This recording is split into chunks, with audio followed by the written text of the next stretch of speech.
Today's video is brought to you by Audible. Audible provides an easily accessible way to access audiobooks for its members, just one of the reasons why I recommend it, along with enabling you to make huge savings on the newest full-length Warhammer audiobooks. As an Audible member, you get 1 credit every month to use on any title across their entire premium selection, but clearly credits best spent on those longer 9-hour plus premium audiobooks. Now ordinarily, I try to choose a good recommendation that fits with the video. Difficult when GW has produced unfortunately barely any audio versions of Night Stories, and for that matter, few Night Stories. Instead, I have opted for a typically excellent piece from Dan Abnett, the closest other things to Knights, Titans. The story, Titanicus. It's a tale of suspense, action and quite a lot going on, but overall, it's very satisfying. We'll talk more about it on the back end. You can start today using Audible with a free 30-day Audible trial. To get yourself full access to thousands of audiobooks, originals and podcasts, all you need to do is visit audible.com/Lutin, and for those in the US you can also text Lutin to 500 500.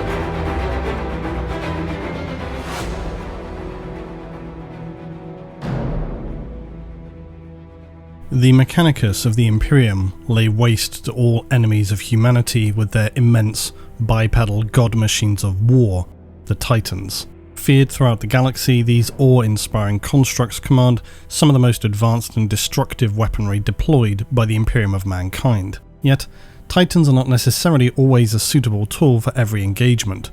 Their immense size can obviously be prohibitive, not to mention the power of their weapons not always practical if you want to perform surgical strikes or just fight between buildings and not cause catastrophic collateral damage. Enter the Imperial Knights.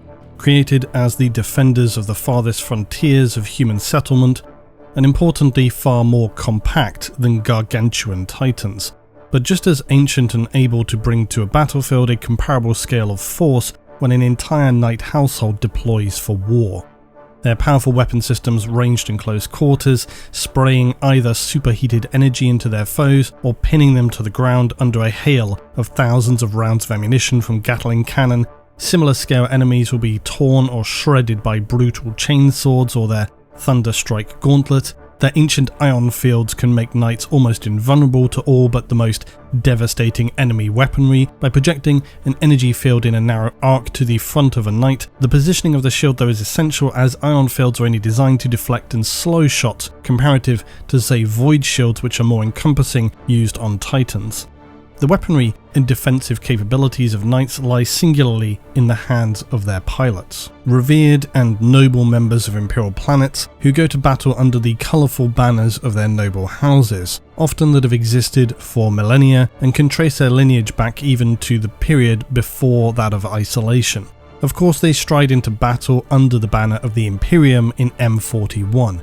The ancient fog of history obfuscates their origin, as these knights did not begin their role as imperial. They were defenders of their isolationist worlds and their populations, some of the many colonies who had spread far throughout the galaxy prior to the Age of Strife. The knights were a typically human design of construct to answer the threats faced, a versatile tank of a walker armed with maximum firepower, its bulk a weapon in and of itself, and for those who would face it, few have an answer that can bring defeat.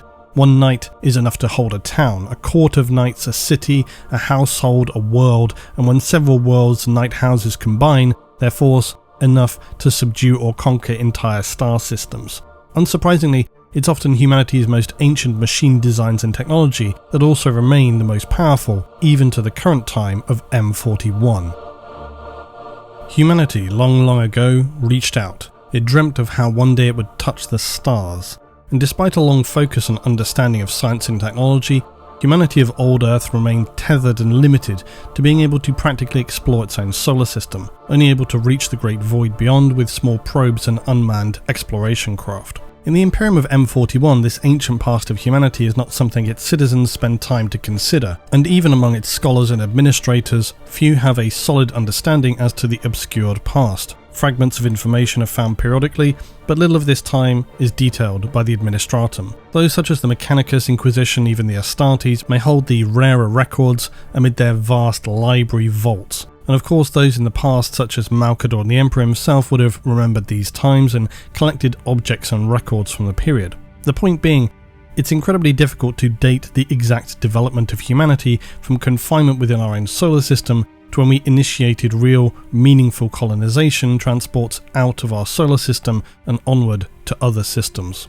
We do know that somewhere between the 15th and 20th millennium, humanity, which this is obviously a massive margin of error, began to travel beyond our system and were actively attempting to colonize new worlds. This is such a huge block of time though, and unfortunately it prevents any further interesting or more detailed analysis. This is of course also where the origin of both AI and the STC system begin to be spoken about in the ancient records of human history. AI and potentially genetic development navigators, for example, who are so critical for space travel even in M41, are believed to have been artificially created during the Golden Age so as to allow warp travel. These understandings enabled humanity to reach far beyond its previous technological limitations, and the STC system is believed to have been the keystone for that. One of the well-known critical problems encountered by early colonists is that they were entirely isolated once they reached their new home planets, and therefore had to rely on whatever materials they had carried with them and were available, as well as the knowledge and the capabilities of the colonists.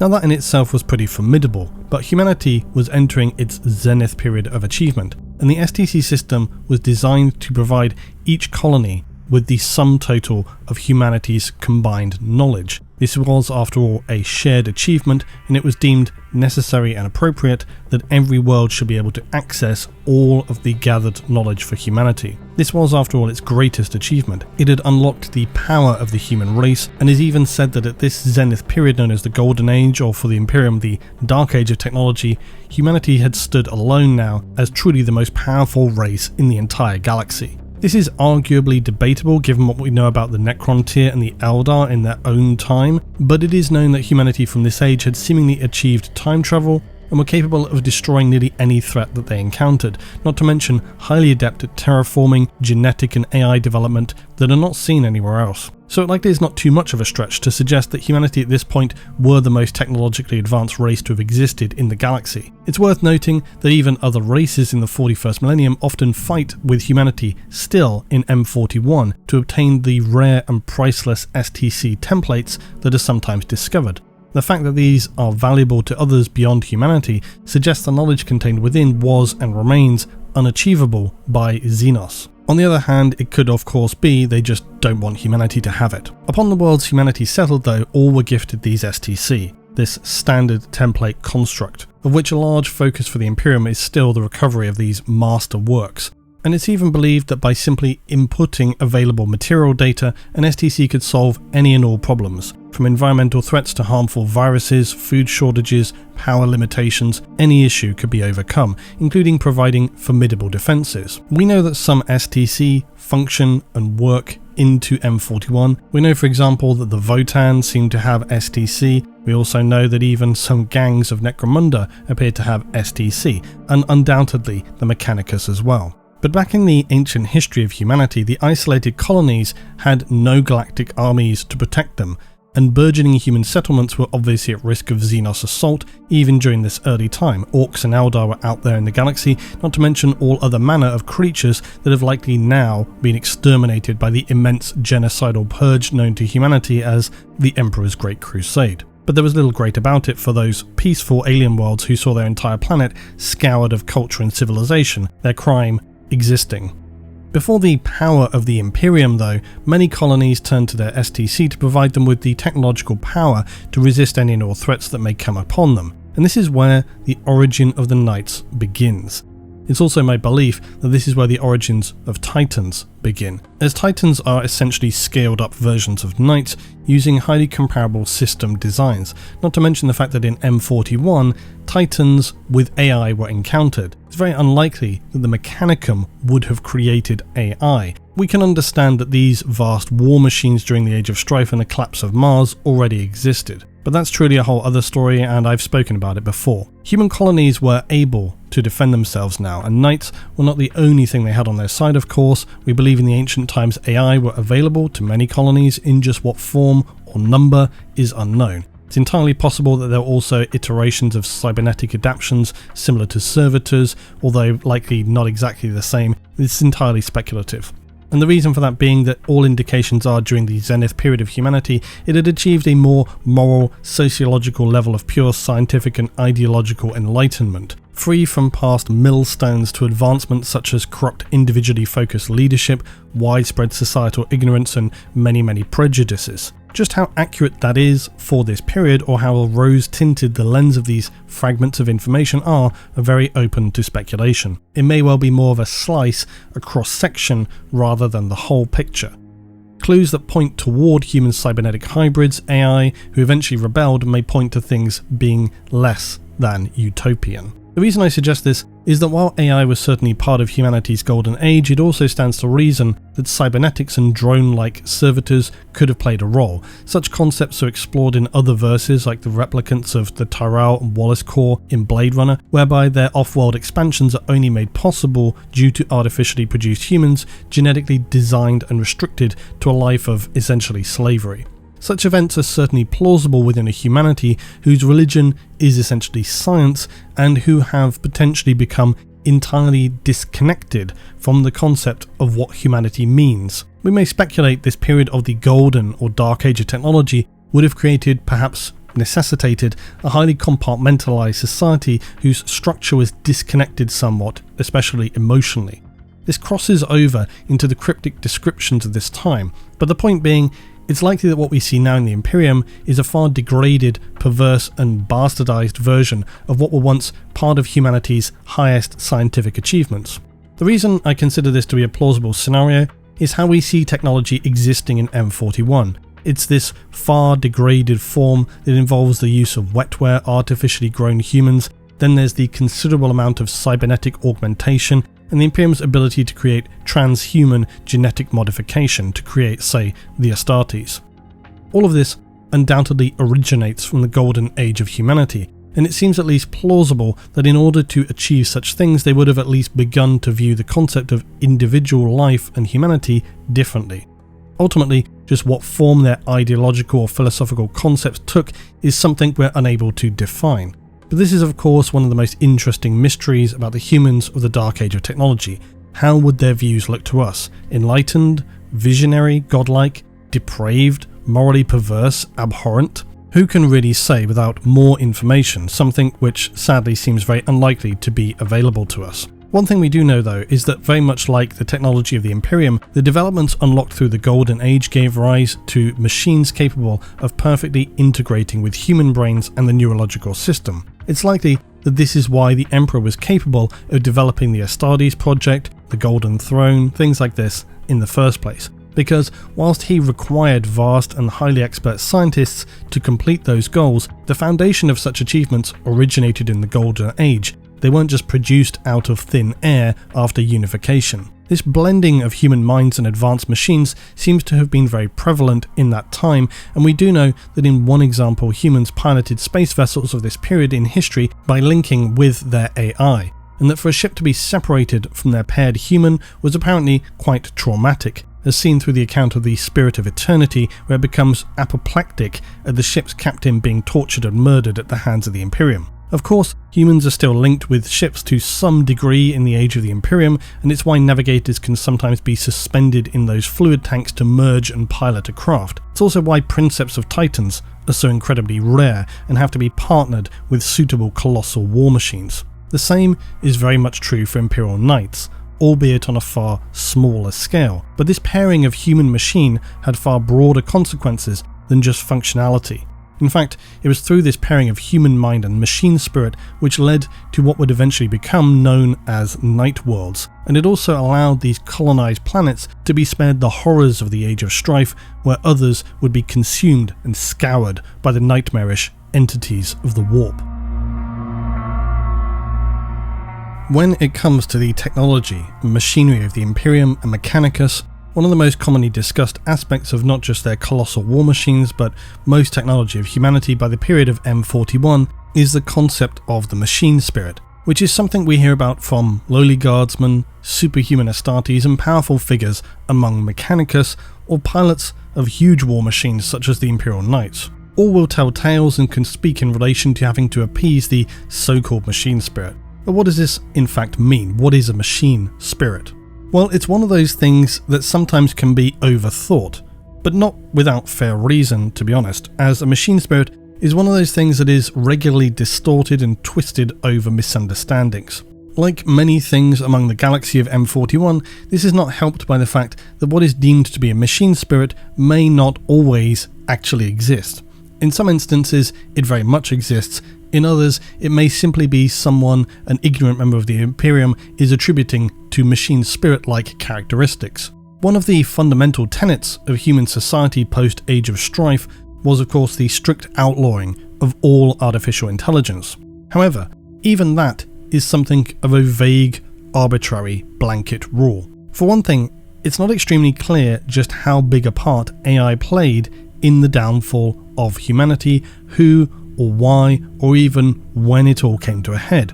Of course, it's said that the war with the Men of Iron is what caused that situation, and that they were believed to be AI. But we know so little, we really can't say 100% for sure that is the case. And what I mean by that is that seemingly AI did at some point contribute to human civilization during its zenith time imploding. There's references that are suggestive of other figures though being involved. And this is where we come back to the classic terms, those men of gold, stone and iron. I don't want to do a long version about that, but speculatively, the men of stone appear to have been something akin to perhaps replicants, partially or entirely organic beings, at least equal, perhaps superior to humans in terms of both strength and mental capability, but perhaps lacking in what some may deem to be a soul, no ability to be creative or feel as humans do. They were aided by AI as humanity began to explore the galaxy, and those men of gold, we can infer perhaps what we want to. It's all extremely speculative though, as the only source material relevant is told through allegorical references from unreliable narrators. And again, just to go on a tangent, I've often wondered whether the thing that the Emperor needed from the Chaos Gods was in fact souls to instill into the Primarchs. Perhaps he was capable of creating the genetic, basically the empty human bodies, but was unable to really fill them with a soul, and that's what he needed. And with that in mind, you could easily go off into, again, things I've discussed about before with how souls work in the 40k verse, in terms of how we know Eldar souls can be pulled back from the warp and essentially attached to bodies. Perhaps something like that occurred there. But in terms of these ideas about AI, Men of Iron and so forth, one of my favourite, of course, you will know, is from the out-of-production short story collection Dark Imperium, not to be confused with the Dark Imperium trilogy by Guy Haley, which details the return of the Ultramarines Primarch in M41. No, we're talking about the moderately hard-to-obtain 2001 collection, specifically the story titled Ancient History by Andy Chambers, and I've referenced it previously in other videos because it's one of the few examples where we appear to get a glimpse of the fact that possibly artificial intelligence, men of stone or scattered fragments survive into M41. And that's where we see this guy aboard a ship who is being hunted seemingly by electro-priests of the Mechanicus.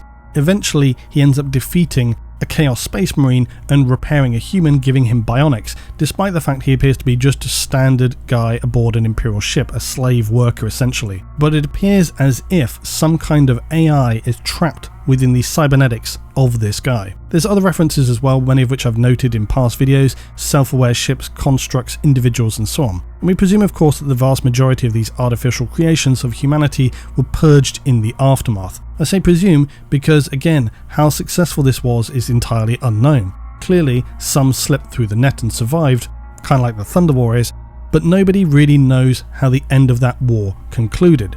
It's sometimes speculated that humanity was even aided by Xenos such as the Eldari, who maybe, as they often do, foresaw it as being necessary to help them crush the AI of humanity, that they were too dangerous to emerge victorious, or that humanity would be needed in the time to come to prevent some far greater threat to the galaxy. The Eldar themselves, of course, never acting in this way unless it's going to benefit them, that goes without saying.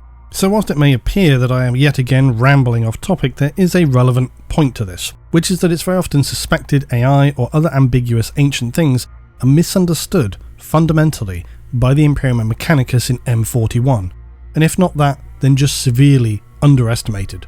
And that tends to be shown almost whenever they encounter actual AI. This is of course a testament to both how advanced humanity was during the Dark Age of technology and also how far it has fallen since, because often, despite how powerful humanity feels itself to be in the Age of the Imperium, whenever they encounter these AI or past technologies, it suddenly is on an entirely, not just other level, but entire other scale of power and technology, so much so that those in M41, even who should understand these things, are so ignorant about it that they actively endanger themselves because of just how outclassed they are.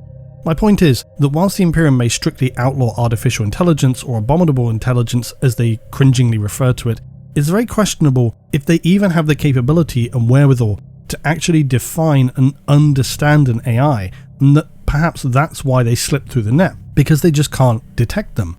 It's more than likely, if not literally apparent, that some survive, like we say, into M41, and because of their very nature, they're just able to avoid detection. And so this is where we finally come to that strange quasi-spiritualistic terminology used by the Mechanicus and the Imperium of the machine spirit. And I say that because it seems unlikely to me, although I can't say for certain, that during the golden age of humanity the use of the word spirit would have been applicable to their technology, or even in the common vocabulary of this period, especially given what we understand to be their ideological shift towards an atheistic or agnostic society. And instead technological advancement became their saviour. Of course, we also need to accept just how little we know of that time. Realistically, it's anybody's guess as to how language or terminology may have been applied to their technology. It's possible they might have even used the term spirit, I would like to imagine, perhaps flippantly or with a wry sense of humour. But what I personally feel makes the most sense is that this concept of a machine spirit is applied later, amid the darkened, grossly ignorant future where humanity has regressed and spiraled down into incense burning, holy oils, technological superstition, and mythical beliefs to keep advanced machinery operational. Not to mention, of course, a healthy dose of fear used by the Imperium to justify their erstwhile heretical technological capabilities. That is to say that they use forms of AI, authorized though through very loose rationalizations as Mechanicus-approved hardware. Paperwork stamped, sanctioned for official use, but for which in many cases they've not even the foundational understandings of just what is going on inside. I think in reality, we may consider that the Imperium continues to use a spectrum of artificial intelligence to enable the continued operation and wealth of technology used in M41. But the thing with that is, it's just on a scale of how you wish to define it. Robotic automata as used by the Mechanicum in the past are no longer allowed and strictly controlled in their use. The Mechanicus, the individuals themselves, were very often basically wetware constructs at this point. They used bioplastic doctrina wafers in some of their robotic automata machines, instead of them previously having kind of AI brains to just do what they wanted. Now they're very heavily controlled through this blending of organic and machine for the Imperium, and that's become a wider common practice, albeit, of course, in a more crude way than the past. It's a means by which to achieve acceptable levels of autonomy, but without the risk of sentient artificial beings. It's various shades of AI grey is my point, that start with things like servitors and servo skulls, to pairing a human brain with a machine, through to cybernetic hybrids, eventually near enough functional AI just dressed up with vague terminology. Machine spirits, though, are often discussed on this scale of power. For example, a lasgun may be talked about as having a machine spirit, but it's really undefinable. A humble Imperial Rhino transport may have some weak elements of machine spirit. Aircraft, of course, are going to. Others, like drop pods and land raiders, are said to have stronger machine spirits, and all of these things I think easily can be interpreted as a basic AI system, autopiloting, targeting mechanisms and so on. Likely no true sentient awareness, of course, but maybe It's still in there, like 2% say. But these things are compared against what would be deemed to be a powerful machine spirit, such as a Reaver, Warlord Titan, and not mere guidance and operational systems. When it comes to a Titan, the spirit within, it's very much aware of itself and, to degrees, its surroundings. And it has to be controlled and suppressed, controlled and synced successfully through the use of a human pilot, a princeps. It's even been observed that Titans will dream whilst in their transport bays on board starships while travelling through the void. There are many descriptions of pilots or princeps having to wrestle mentally with a Titan machine spirit to prevent it going on basically a destructive rampage of slaughter. Now, knights, of course, sit somewhere in between the two, very much more than a land raider, not quite a Titan. The spirit which sits within a knight empowers ordinary humans to interface with the vast machines of war. It's a critical element of them. So they are not merely inert robotic power suits. They are strange, almost mythical constructions of an era none now remember. Their designs originate from AI, now outlawed universally by mankind. Many patterns of knight and titan design undoubtedly lost. Yet the Mechanicum and the Mechanicus have retained the knowledge, or more correctly to say the templates, that enable them to still at least maintain and construct some designs.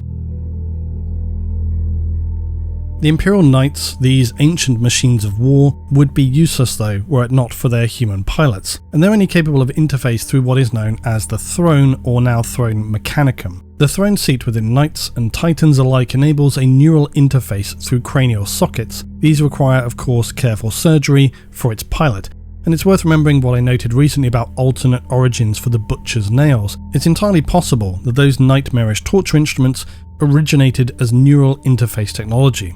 And this enables the noble pilot to feel the knight as if it were an extension of themselves, much like other powered suits. But the knight is a far more advanced and complicated fusion of human and machine. For an untrained and unprepared individual, connection to a machine spirit so powerful would mean, at minimum, immediate seizure and likely brain damage, or worst case, a permanent coma and death, their mind unable to control or hold back the immense power of the machine spirit.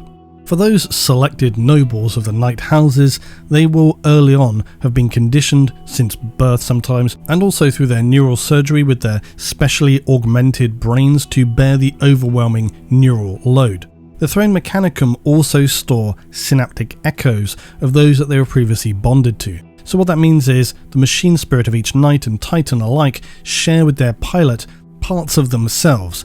Now they're known to each other, they share this, and when the pilot dies, a piece of themselves remains as a ghost in the machine, a ghost in the shell, if you will. So noble pilots speak of these whispering voices, visions, strange manifestations that provide them with not trauma or difficulty in piloting, but very often guidance and wisdom in battle. They sometimes might, for example, feel the need to dodge a certain way or make a move toward an enemy, feel a sudden sense of confidence in a decision that is outside of themselves. That is part of the throne bleeding through into themselves. It aids them, it gives them wisdom in battle. The Throne Mechanicum are truly ancient relics of an era of humanity beyond its current comprehension. They're also able to filter out unworthy aspirants who are incapable or unbecoming of a pilot of such a grand machine. And of course, to be rejected by the machine is the highest dishonour and disgrace for not just those individuals, but for the entire noble family. Those individuals likely would become outcasts, and this is where you might see nobles descend to, say, an underhive, either as rogues, outlaws, hunters, or also potentially spirers. For the pilots selected and those who survive for long enough, the throne will begin to further infuse their minds with notions of honour, chivalry and fealty. When a young noble reaches their 18th year, they must undergo the so-called ritual of becoming. They will be led with great ceremony and solemnity to their house's sanctuary, a vast fortified structure within their ancestral stronghold which contains the Chamber of Echoes. Therein they're connected to one of their house's dormant Throne Mechanicum. They'll be left here interfacing with the throne for typically a full night, alone in the silent darkness, with nothing other than the ghosts of their throne pouring into the mind, neural interface jacks implanted into their skull, digging deeply into the meat of their brain. The young aspirant must quickly learn to overcome and wrestle with the energies of the Throne Mechanicum. They must subdue it and imprint their psyche upon it. For all of their training to this point, it is not always a certain outcome. If an individual and their night house is strong enough, they will emerge successful. But it remains a dangerous undertaking. This process can easily cause madness, or the rejection cause emotional breakdown akin to madness. Others are killed outright, discovered the next day as mere dried out husks, pale corpses with their cranial plugs dragging or hanging from their skull, their skin stretched out like dry taut paper over the implant points which still smoulder, their facial features twisted out of recognition into ghastly masks of terror. These are the unfortunate ones who have lost all control, and it remains a reminder that machine spirits are not just passive instrumentation systems, they're active, powerful entities that if you do not take the reins of quickly and confidently, they will take control of your mind and suck the life from you. How does this happen? It's of course beyond the technological comprehension of us or those in M41. Worth just to additionally note that smaller knight frames like the Armoury do not use a throne but use what's called a helm mechanicum. The principle is largely the same. They use a pilot helmet which doesn't require the full ritual as that of the throne. Consequently, it requires those of still a strong mental discipline but nothing compared to a knight.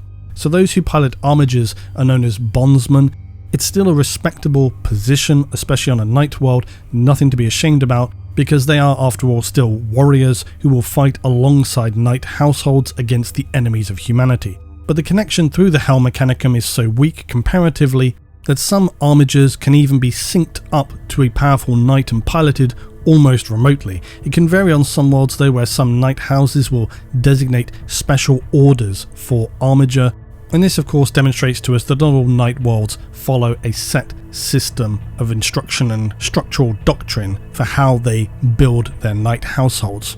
For those who do survive this test, they emerge forever changed. Their childhood left behind as a distant memory, they are remade anew by bonding with the throne to become some of the most powerful battlefield warriors the Imperium can offer. The mantle of knighthood rests heavy on their shoulders, for they will soon face some of the most bitter enemies of humanity in a galaxy ravaged by endless war. The first night worlds were settled during the earliest epoch of human expansion into the stars. When the earliest colonists reached worlds scouted for their potential resources and habitable conditions, they were found not always to be as hospitable as they would have wished. Sometimes atmospheric conditions were dangerous with continual storms, other worlds saw that the very plant and animal life itself was extremely aggressive and deadly. Some worlds held established alien settlements, none too impressed at suddenly having to share their world, or in other instances to share their system. The earliest colonists would land their ships and then systematically dismantle them so that they could build around or atop their vast space vessels. This made sense in many cases. Why build a new place to live when you have spent many decades or longer living in a perfectly well-equipped and maintained environment that can continue to exist as a base of operations until new habitation is constructed or expanded?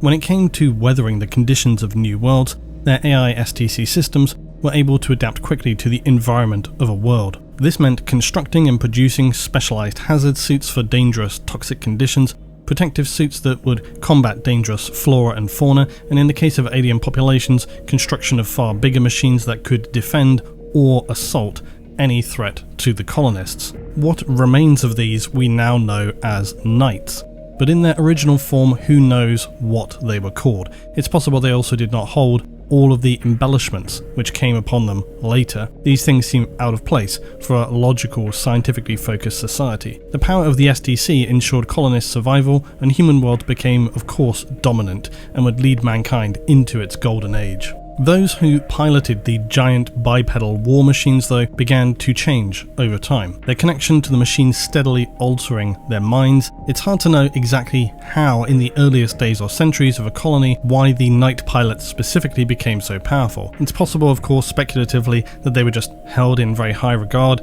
as the few defenders of a population, and as such their families began to hold greater power. The pilots of the machines celebrated as victorious defenders, almost maybe a celebrity status.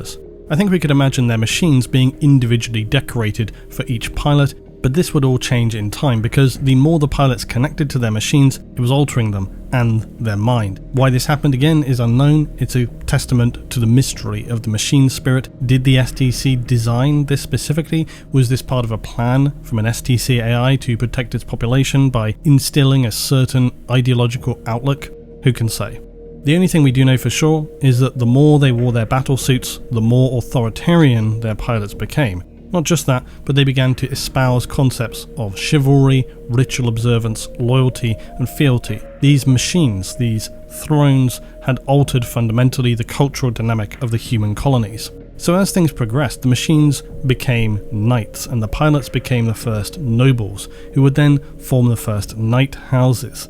The structure of the way these colonies operated took on an increasingly servile role, a feudal labour class. Steadily, night worlds became ever more conservative and insular. They even started to become isolationist towards other human worlds who wanted to connect with them, rejecting advances in human technology that were slowly sidelined. For the rest of the human colonies, the majority who had now become linked across the galaxy, these planets of backwards-thinking isolationists became a source of mockery for the intellectually, culturally, and technologically superior majority. Of course, and I think it's worth noting, the success of the Night Worlds happened largely by chance. It would of course be their isolationist nature and their refusal to adopt new technologies that would considerably protect them from the coming apocalypse that devastated the rest of mankind. The contrast to this backward-looking technological rejection were the more advanced human worlds, and especially many of those who had embraced psychers, or at least aid emergent psychers to be more comfortable. Unfortunately, what that meant was they would become drowned worlds with warp storms and demonic incursions. Thinking machines also began to carry out genocidal purges, gene wars buried entire star systems beneath writhing tides of abomination. The Night Worlds, essentially through blind luck, were able to weather the Age of Strife far more successfully than most. Of course, they didn't interpret it that way. Their self-reliance and tendency to purge any discovered psychic deviants meant their worlds were well insulated to the worst of the collapse of the Golden Age, and of course they took that as reinforcing their beliefs as being the right choice. And I suppose, arguably, it may well have been, but I don't think we could point to it and say that they had any idea that this was coming. Thousands of years passed, and whilst elsewhere in the galaxy human worlds were cannibalizing themselves, regressing through a war of technology attrition that saw some planets end up with little more than stone tools, the Night Worlds largely held stable and firm. They maintained their traditions, fought to defend their borders, and waited. When they were rediscovered, their surprising strength and stockpile of military force in the form of knights meant that there was often tension or argumentation between the Imperial Administratum and the Cult Mechanicus to secure their allegiance. And the Night Worlds, of course, were very happy to join the Imperium because it aligned perfectly with their views. This led to the Night Worlds of the Imperium often having different alignments, though, in terms of the Imperial or Mechanicus. And it's why some knights are known as originating from Questor Imperialis or Questor Mechanicus. Now, the Imperialis are aligned with the mainline Imperium, of course. They're pledged essentially to the Emperor. They only interact with the Mechanicus to maintain their knight units. Those who came under the umbrella of what would have been the Mechanicum, now Mechanicus, are those Questor Mechanicus. They still, of course, pledge to serve the Emperor, except it's the Omnissiah. They defer to Mars for leadership, as if they were pseudo-Forge worlds. Some worlds through the millennia have of course been still ravaged by any manner of disaster. This can lead to a night house collapsing or being whittled down to only a few surviving members. Sometimes it's possible these could be appropriated into other houses if there were, say, existing bonds and connections. Otherwise they will become what are known as free blades. These are the equivalent to Ronin, wandering, honourable mercenaries who have no master but still fight toward respectable goals, not renegades or heretics, but they might exhibit strange traits, more risky, aggressive tactics, and so on. Regardless of their world's technical standing, night houses will generally be led by either a feudal world's high monarch or the equivalent of a forge world princeps, still called a princeps. Interestingly, regardless of if their allegiance is Imperium or Mechanicus, they maintain still this feudal system of rulership that sees a peon-class labourer and serfs supporting a knightly lord, who will defend the working class from all threats. An unchanged system for millennia, almost since its inception, and this is perhaps the reason, arguably, for the Throne Mechanicum's effect on the pilots, to steadily deposit and embed a system that would ensure the worlds continue to be protected. The STC AI perhaps understood humans more than they did themselves, thereby instilling this system of protocols and interminable rituals to be built up over millennia and to ensure their continued defense even after the STC had passed.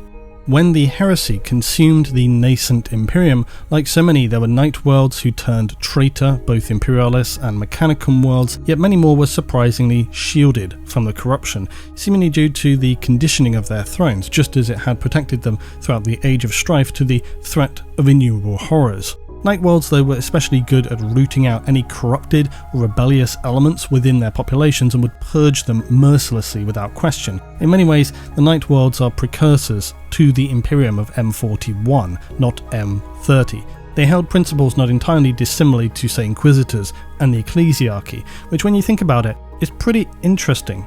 To consider that something designed by, we presume, an STC AI during the golden age of humanity would end up creating planets which held ideological outlooks and practices akin to the worst decay of M41. There's likely something much deeper to speculate and consider upon there, but maybe not today.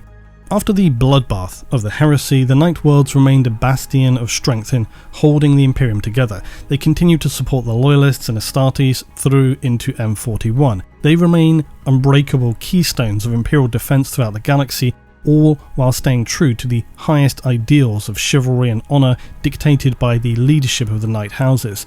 Infused to their minds by the Throne Mechanicum, they fit within the Imperium of M41 perhaps more neatly than at any other time, waging defensive and offensive wars of extermination, purging the Xenos and heretic alike wherever they are to be found.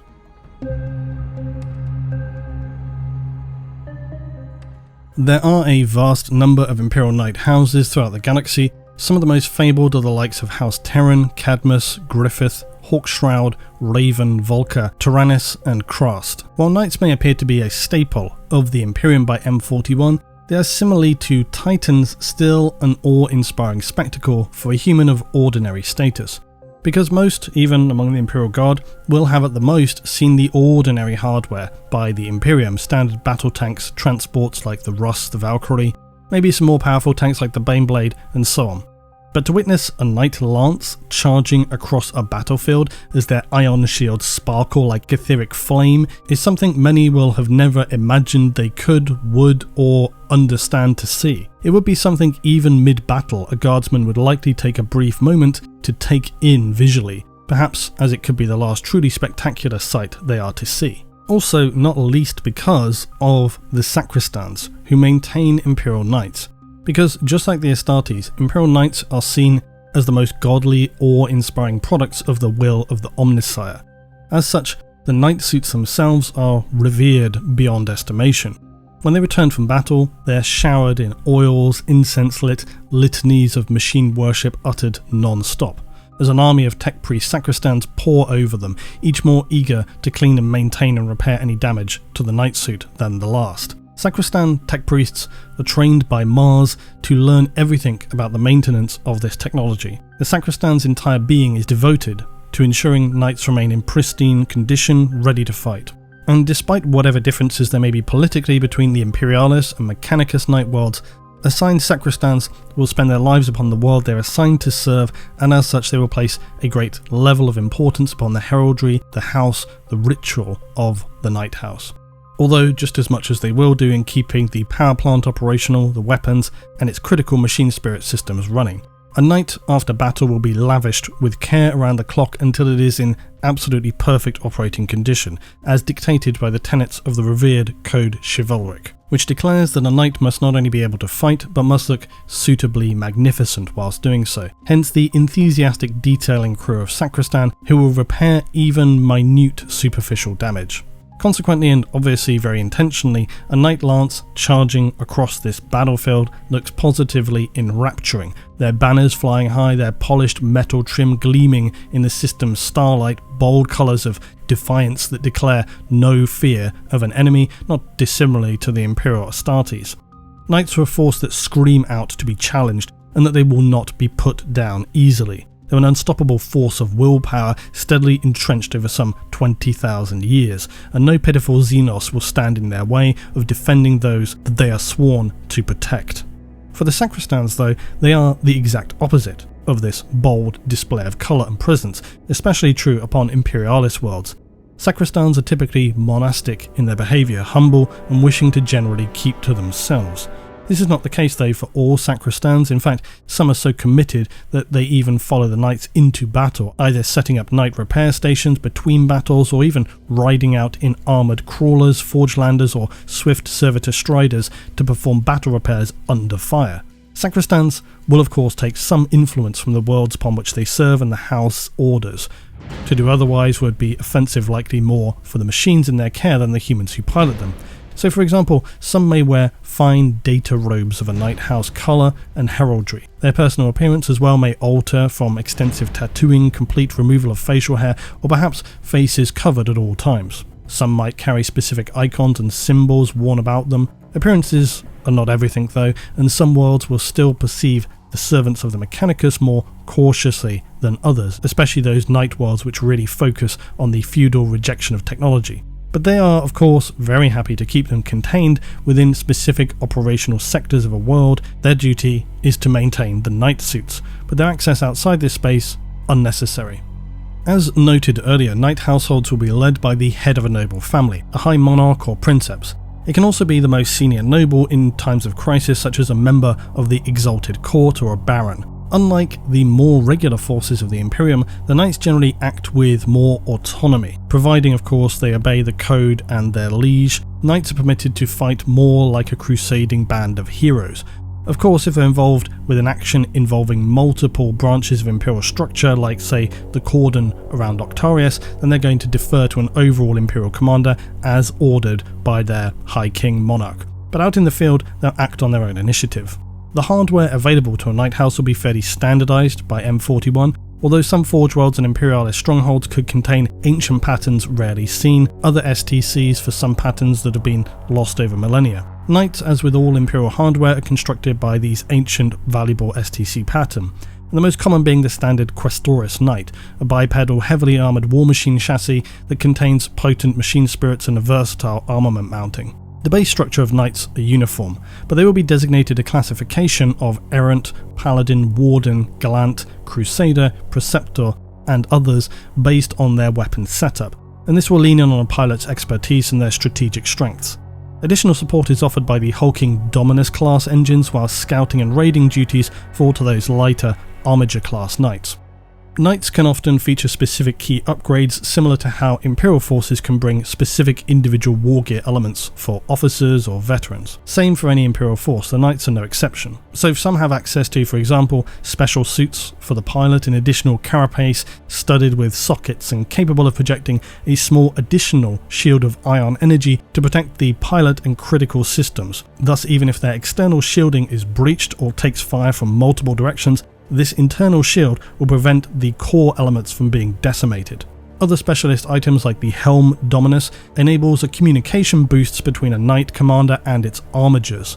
Others, far more simple at face value at least, a banner gifted by Lord Solar Macarius. The noble pilots of knights have a strong belief in symbolic artifacts, purity seals, scrolls of long past warriors and the like. So they will truly believe to the core that a banner from someone like Macarius will in some way imbue them with a power, and legend tells none who carried this banner to battle has so far suffered defeat. Then of course finally you come to the truly rare machines of the Cerestus and Acastus frame. These ancient knights are very rarely seen now. They're presumed to be the older patterns of knight and both tower above the Questoris and Dominus class. They generally haven't been seen since the heresy, when they did battle all across the Imperium and the galaxy, fighting titans and heretics alike, their knight households coming to clashes and conflicts rarely seen since. They are massive weapon platforms carrying tools as ancient and rare like the Magna las cannon, conversion beams, tactical nuclear mortars, and focus beams like the terrifying Atropos las cutter.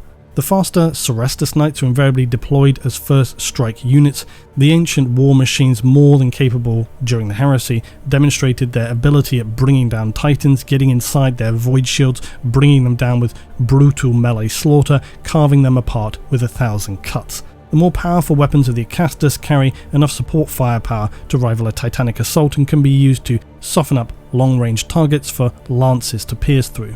Whilst rarely seen in M41, it's well believed that many Forge worlds still contain Sorestus and Acastus knight frames, as well of course as many knight households. It's just believed that these are kept in storage only to go to battle in the most dire times of crisis.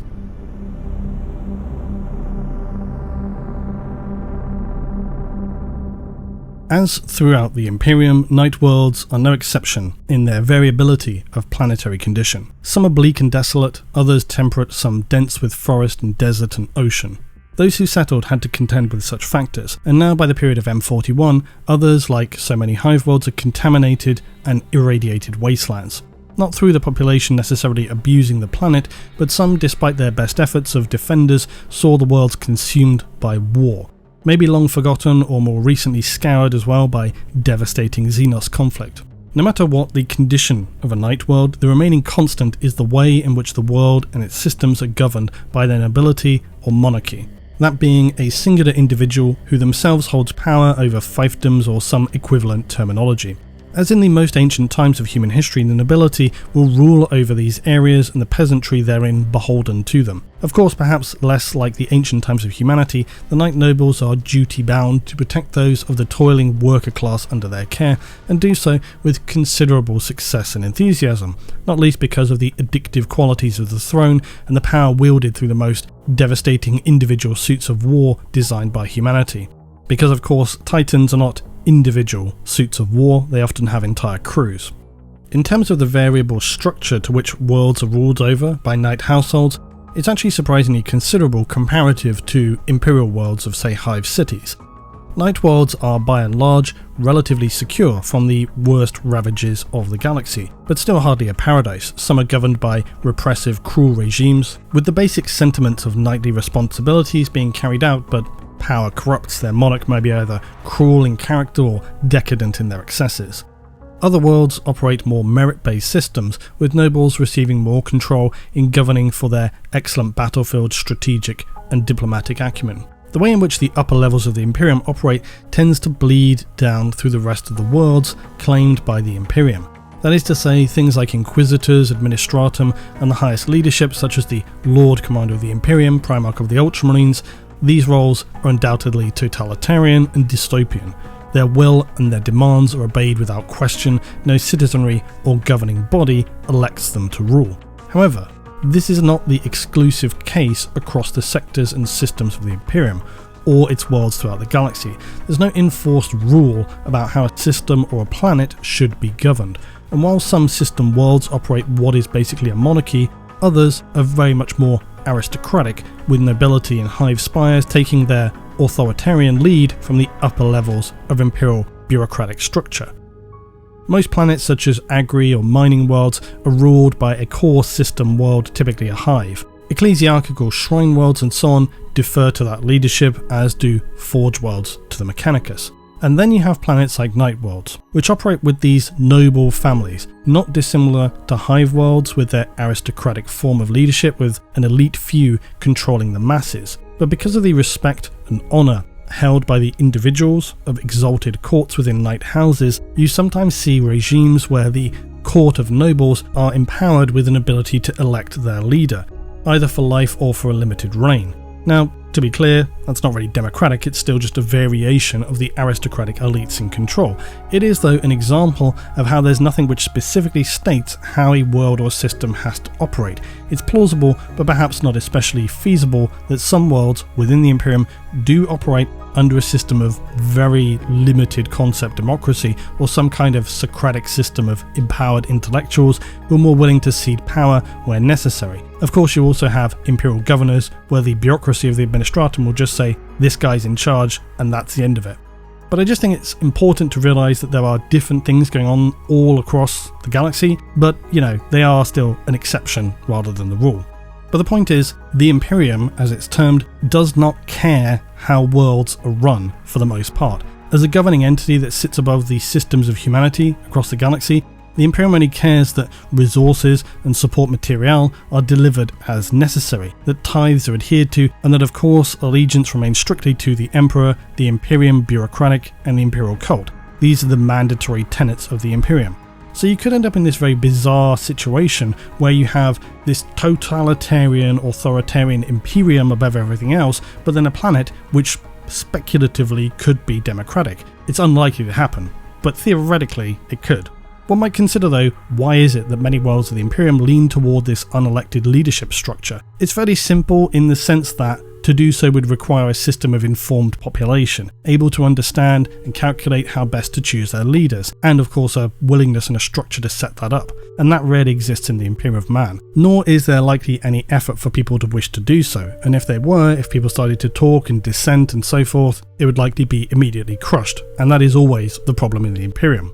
As we well know though, rebellion in the Imperium, despite what other space wars verses would have you believe, is unlikely to result in any significant change. These small rebellions in the context of the Imperium are not going to do anything, no matter how many big space stations you blow up, because forces are elsewhere, and those forces are just too heavily stacked against it. It also reminds me of something, say, Judge Dredd with their democracy story, which took place over a few progs in Judge Dredd, that was 754 to 756, and the judges actually allowed Megacity to vote and hold a referendum on if the domination of the judges should be allowed to continue, or if they should just shift to a democratic system. And I think this is very applicable to thinking about 40k, Hive Worlds, the Imperium and so on, because as is typical of the dark comedy in Dread, the outcome was less than optimistic. In fact, it was probably quite a realist solution in Judge Dredd. The judges understood and saw it as being necessary to allow this referendum to occur because they knew if they didn't, it would be banking up trouble for themselves down the line. But they also knew that the citizens were very predictable and ignorant and unengaged, and of the few who voted, that likely they just want the existing system to continue, which is of course what happened, and I think is of course exactly what would happen if such a similar situation were to occur in the Imperium. Now I know a lot of you want me to talk about Dread again, you probably didn't expect it in something about Knights, but I will talk more about Dread in another video soon. But in terms of the Imperium, I think that the best you're likely going to see is this kind of informed aristocracy choosing an overall leader than any kind of, direct democracy. The chances of that managing to be established or even understood within the current limitations of human society of the Imperium, extremely minimal. Anyway, that was a bit of a tangent, but the point is, Night Worlds are fairly different as to their overall operation. It's not a one-size-fits-all format, whereas most Hive worlds are either a governor or a nobility, and that's it. Whereas on a Night world, you could have those things, you could have obviously the Mechanicus, Forge world side of things, you could have this aristocracy, you could have a single monarch, there's more variation going on. And the one thing that's curious about Night worlds is compared to many planets of the Imperium, they're relatively unindustrialized as well. They have a small population density and a backward view of technology, and that tends to leave them dependent on outsourcing and importing materials and equipment required or demanded by the larger Imperium, who, let's be clear, have no qualms about condemning a world for whatever reason becomes necessary to destruction, but simultaneously, if you are lucky enough to exist on a world that was surplus, would largely perhaps be also left alone, providing no drama was occurring. The Mechanicus, on the other hand, are very active in controlling and shaping worlds under their dominion. So for Night Worlds, which became aligned with the Mechanicum and Mechanicus, things would change dramatically. Some Questoris Mechanicus are even based upon Forge Worlds themselves, and this is where you will see a Princeps or Magos likely holding this ultimate authority over the actions and decisions of a Night House. Mechanicus Knights are also far more likely to be attached to and deployed alongside Titan forces than the Imperial cousins. On these other Night Worlds that have been left to their own devices but are merely attached to the Mechanicus, they still have levels of self-control, but far less than, say, the Imperialis, because they will certainly be designated orders, have a general chain of command which is actively reporting to the wider Mechanicus authority structure. So it's a trade-off, of course. While some Imperial Night Worlds may have a difficult time bringing in much needed external resources, that is far less of an issue for Mechanicus Night Worlds. However, with that support comes demands and the attention upon the planets which may go against the ideological grain that they base their world upon for the first 10,000 years. Still, they've had another 10,000 years since then, so it's not something likely to now be causing instability, despite the fact that many will feature heavy mining operations, mineral processing, manufactorum, and other operations that are just unlikely to be seen on Imperial Night Worlds.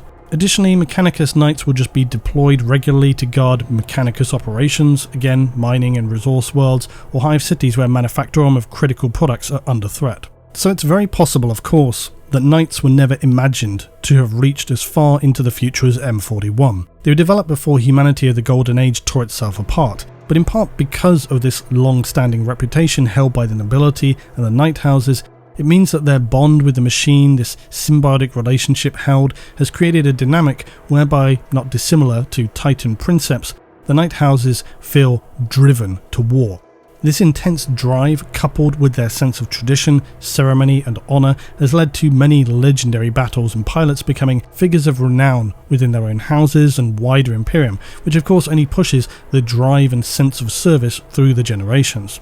With the destructive force now of the Great Rift in M41, the knights march forth in numbers that have not been seen since the time of the Horus Heresy, and that's when you might also see some of these Cerastus and Acastus knights coming out. We once again start to see the emergence of knight numbers never imagined possible, from the likes of, say, Ryza, suspected of containing patterns of knight and titan rarely, if ever, seen. For all recognise the devastating events in M41 for what they are, just as Guilliman understands that the Battle of the Indomitus Crusade in Imperium Nihilus will either see the Imperium collapse into a downward spiral it will never recover from, or see it standing proud, dominant and triumphant atop a mountain of the dead enemies of humanity.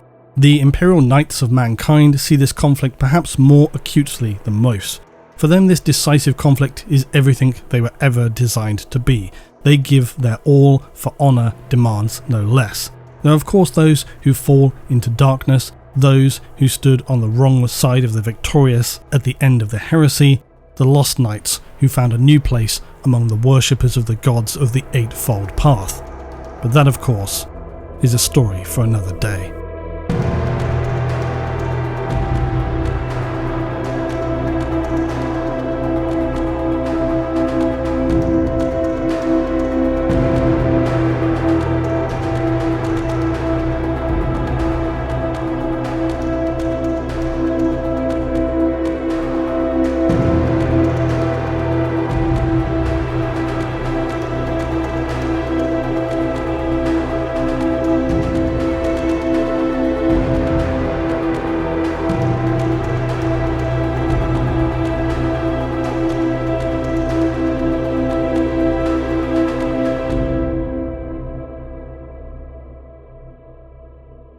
So let's talk about my next selection for Audible, Titanicus. I never failed to be enthralled by these stories of the god machines of the Imperium, and this is no exception. But it's always difficult to evaluate a recommendation without giving too much away. For one, I think we can make note that this fits within the wider jigsaw, of course, of the Sabbat worlds, which are in and of themselves for various reasons an amazingly interesting section of the Imperium, covering so many details, not least Saint Sabbat, the crusade for the Sabbat worlds, and some unknown person named Gaunt. Titanicus delves into the troubles of Forge World Orestes, when it comes under attack by a legion of Chaos Titans. The planet is forced to appeal for help. The Titans of Legio Invicta, fresh from combat in desperate need of refit and repair, respond, committing their own force of war engines to the battle. Now, Titanicus is not a new offering, it's been around for a good while, and that's not always a bad thing. Getting a cross-section of past and present 40k, I think, helps forge a more even continuity in the mind. The combat in Titanicus is exactly what you would expect in terms of scale and collateral damage, especially from Dan Abnett, who's very good at writing that kind of combat. I think for some, that's not always a positive though, but if you enjoy big machines going smash, then you can't really go wrong. As with any Abnett story, there's of course human elements, and these help to put things into a scale perspective. But if you're after deep, character-driven angles here, it's not so compelling. This is, of course, on a scale of titanic planetary conflict and all that entails. Nonetheless, I found it incredibly enrapturing. It's a story that goes very, very fast, but overall I wanted to recommend Titanicus specifically because it's not new, like I said. It might not immediately be on the radar of those who are just getting into 40k. Also, it's as close as I could think of to the Knights in terms of illustrating the devastating scale of battle between sides of war machines. Also now, I need to go and paint my Titanicus force. Just as a final reminder, if you're new to all of this, you can start listening today with a free 30-day Audible trial, get access to thousands of audiobooks, originals and podcasts included in the Plus catalogue. Just visit audible.com/Lutin or text Lutin to 500 500 for those of you in the US. Thanks for your support as always, and I'll see you all in the next one.